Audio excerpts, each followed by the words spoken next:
नमस्कार दोस्तों, मैं फिर से हाजिर हूँ आपके सामने एक नई वीडियो के साथ। मेरे चैनल का मोटिव इतना सा है कि लोगों के जीवन की समस्याएं समझकर उन तक सही जानकारी पहुँचाना और उनके जीवन को आसान बनाना।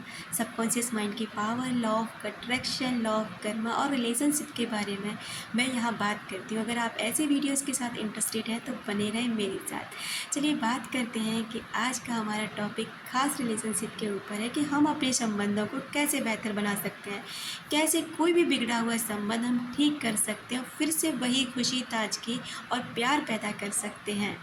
सबसे पहले तो मैं आपको एक छोटी सी कहानी बताना चाहूँगी जिसने लॉ ऑफ अट्रैक्शन की मदद से अपने संबंधों को सुधार लिया, क्योंकि इस महिला के मन में अपने पति के लिए जरा भी प्रेम नहीं बचा था।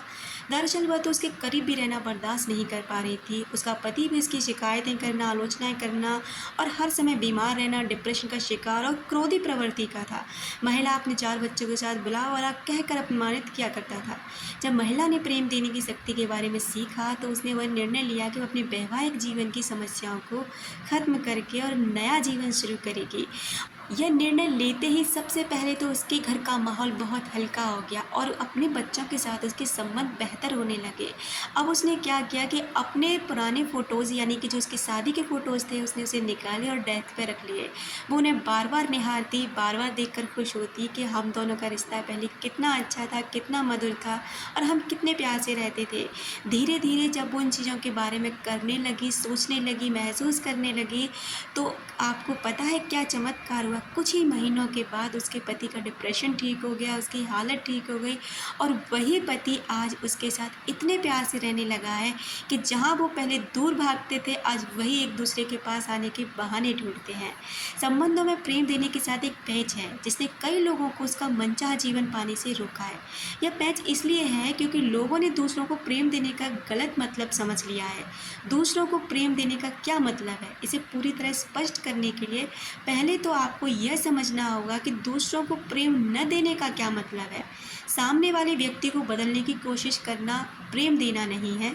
आप जानते हैं कि सामने वाले व्यक्ति के लिए क्या सबसे अच्छा है, यह सोचना प्रेम देना नहीं है। आप सही हैं और सामने वाला गलत है, यह सोचना प्रेम देना नहीं। किसी की आलोचना करना, दोष मढ़ना, शिकायतें करना, बार बार टॉन्ट मारना या गलतियां निकालना, ये भी प्रेम देना बिल्कुल भी नहीं होता। महात्मा गौतम बुद्ध ने कहा था कि घृणा को घृणा से कभी नहीं जीता जाता है। यह एक शाश्वत नियम है। अगर आप घृणा को जीत सकते हैं ना, तो सिर्फ प्रेम से जीत सकते हैं। आपने देखा होगा कई दिन आप सचमुच बहुत खुश रहते हैं और कई दिन आप चिड़चिड़े रहते हैं और बाकी दिन आप खुशी और दुखी महसूस करते रहते हैं। आपके कई अलग अलग संस्करण हो सकते हैं। ठीक उसी तरह सामने वाले व्यक्ति के भी संस्करण हो सकते हैं, जिनसे वो कभी खुश रहता है, कभी चिड़चिड़ा, कभी दुखी, ये सब और कुछ हो सकता है। बेशक आपने उन्हें कई अलग अलग रूपों में या संस्करणों में देखा हुआ, लेकिन संस्करण चाहे जो हो, व्यक्ति वही रहता है। जब आप खुश होते हैं तो दूसरे लोगों का सिर्फ खुश संस्करण ही आपके जीवन में आ सकता है, लेकिन इसके लिए आपको सबसे पहले खुश रहना सीखना होगा। अब आपको बताती हूँ कि आपको मेथड क्या करना है।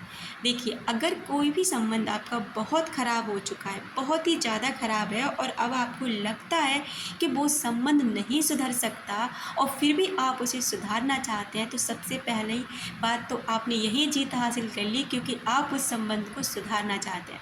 अब आपको क्या करना है कि उस व्यक्ति को ना उस संबंध से मत देखिए, चाहे वो आपका कोई भी लगता हो, कोई भी मतलब कोई भी, आप उसके साथ संबंध सुधारना चाहते हैं बस। उसके बाद में उसकी क्या कीजिए कि उसके बारे में ना 40 दिन तक आपको इस मेथड को इस्तेमाल करना है। यानी कि 40 दिन तक उस व्यक्ति के बारे में आपको ये बिल्कुल नहीं सोचना कि आपका वो इंसान लगता क्या है।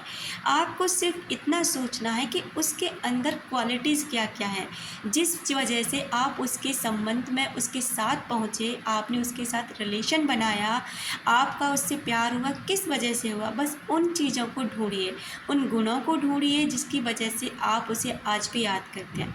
उसके बाद संबंध को भूल जाइए कि क्या संबंध है। अब आपको क्या करना है, पहले खुद की हीलिंग करनी है। इसके लिए आपको ना थोड़ी सी देर के लिए आपको डीप ब्रीथिंग करनी है। उसके बाद में ना आपको ना अपनी हीलिंग के लिए थोड़ा सा मेडिटेशन कर लीजिए या होअपोनोपोनो प्रेयर का इस्तेमाल कर लीजिए।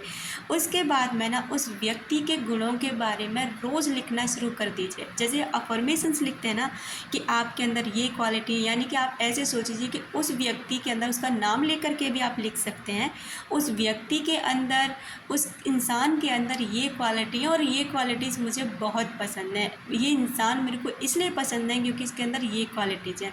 और आप इनकी 5 अफर्मेशन बना लीजिए और डेली आप इनको लिखिए। ये नहीं कि आपने 2 दिन लिख दिया, 4 दिन लिख दिया, बिल्कुल भी नहीं।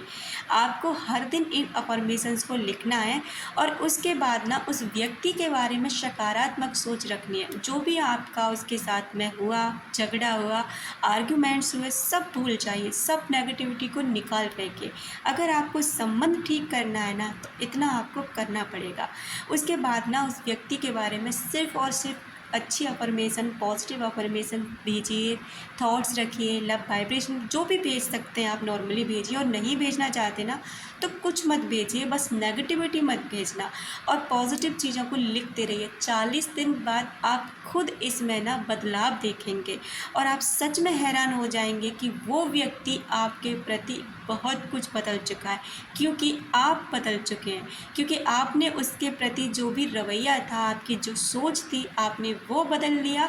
तो इसका मतलब यह है कि आप बदल गए तो वो इंसान भी आपके लिए बिल्कुल बदल जाएगा और ऐसा होगा ही होगा। अगर ऐसा होता है ना, तो आप प्लीज़ इस वीडियो पर वापस आएँ और एक कमेंट्स छोटा सा ज़रूर छोड़ कर जाएँ, जिससे कि दूसरे लोगों को भी थोड़ा मोटिवेशन मिल सके।